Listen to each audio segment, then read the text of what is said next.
할로네 반갑습니다. 오늘은 666표에 대해서 이야기를 나눠보겠습니다.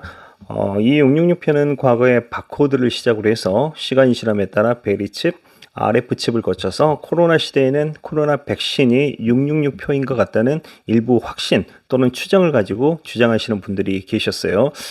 물론 이 코로나 백신 접종에 있어서는 여러 부분에 있어서 666표를 연상을 시키고 666표라고 생각하게 할 만한 부분도 없지만은 않았습니다. 하지만 우리는 성경이 이 666표에 대해서 어떻게 말씀하고 있는지 살펴보고 생각해 봐야겠습니다. 첫째로 성경은 이 표가 사람의 오른손과 이마에 받게 된다고 말하고 있습니다.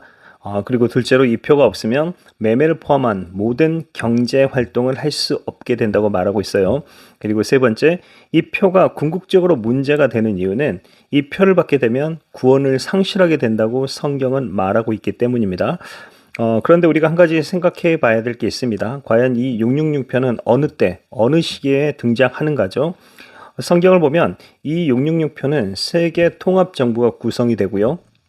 그 가운데 적그리스도가 등장을 하고 7년 대환란 중 전 3년 반을 지난 시점에 등장을 합니다. 물론 이러기 위해서는 범지구적인 효과가 발생을 해야 되겠죠. 코로나 백신을 예를 들어서 이 666표를 설명을 해보자면 코로나 백신은 오른손이나 이마에 표식처럼 받지도 않았습니다.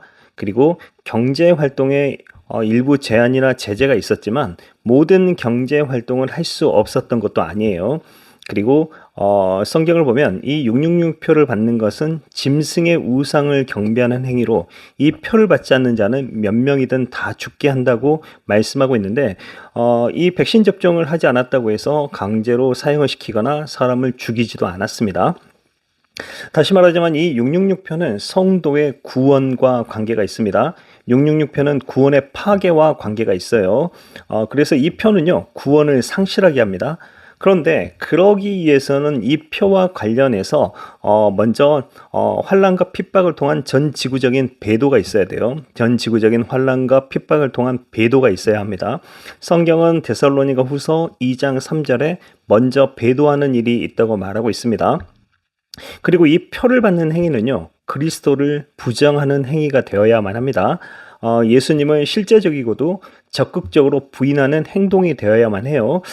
이 상에서 볼 때 바코드나 베리칩 또는 코로나 시대의 코로나 백신이 다소 666표처럼 보이게 하는 요소가 있더라도 666 짐승의 표라고 단정하기에는 무리가 있어요. 앞으로 이 바코드나 베리칩 또는 백신 같은 이런 종류들이 666표로 어떻게 진화되고 어떻게 666처럼 발전할지는 모르겠지만 이 666표는 우리가 보았을 때 성경을 토대로 성경에서 어떻게 말씀하고 있는지를 살펴봐야 될 것 같습니다.